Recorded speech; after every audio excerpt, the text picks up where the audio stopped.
Hi guys, welcome sa video natin. So ngayon, ituturo ko sa inyo kung paano mag-solve ng reaction sa determinate beam. So pag sinabi natin determinate beam, masosolve ito gamit yung equilibrium equation. So ano yung tatlong equilibrium equation? So ito yung summation forces vertical, summation forces horizontal, tsaka summation moment. So dito sa problem na to,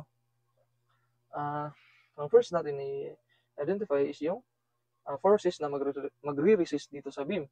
So as you can see, we have two support reaction, which is the hinge at saka yung roller. So dito, pag sinabi nating hinge, may dalawang reaction, which is ang vertical at saka yung horizontal. So dito naman sa roller, may isang support. Dito naman sa roller, may isang forces yan na magre-resist, which is yung vertical, B sub Y. So dito, nakikita nyo sa beam, walang horizontal forces na nag-a-act.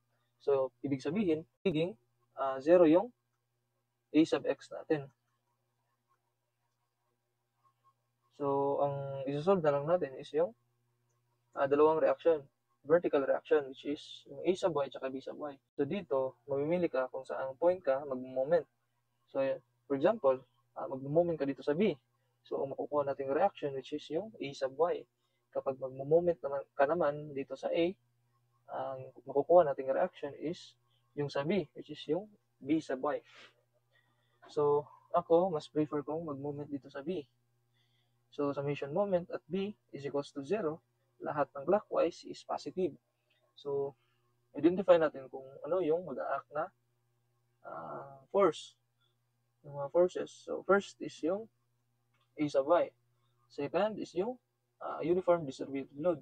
Dito sa uniform distributed load, so pwede natin itong isa-isahin bali dito from overhang to point B, point A, tsaka point A hanggang point B. At saka yung overhang to point B. So, ang mas madali itong gawin is idiretso natin sa from overhang to point B. At saka from overhang to point B. So, dito mag-stop lahat ng distance sa point B kasi dito tayo nag-moment. So, bali, A sub Y, yung moment arm niya is 20. Then, dito sa uniform distributed load is, yung rotation niya is counterclockwise, negative, kasi papunta tayo sa B. Yung uniform distributed dito is gagawin natin resultant kasi yung pinapahanap sa atin is yung reaction. So, yung unit sa reaction is, since ito ay forces, so yung unit talaga is keeps lang. Pag sinabi naman natin yung moment, ang unit yan is may another unit na naman. Is yung example dito sa problem is feet or foot. So, yan yung tinatawag na moment. Ito yung unit sa moment. Pero since ito ay forces lamang, magiging keeps yung unit natin. So, bali, from 2, multiply natin sa distance niya na makukonsider, which is 10 plus 20, magiging 30. So, din ang moment arm niya, since yung resultant na is mag-a-act dito sa center, so ilang distance papunta sa B? Half sa 30 is 15. So, magiging 15 dito. Erase mo lang natin. So, next is yung dito. So, ang rotation dito is pa-clockwise kasi papunta sa B. Plus 2 times 15 yung distance. Yung moment arm niya is 15 over 2. Magiging equals to 0. Calculate natin. So, A sub X, A sub Y, gagawin natin X sa calculator.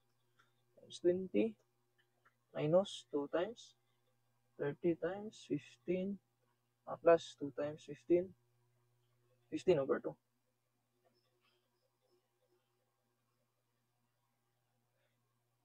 Makukuha natin na value is 33.75 kips.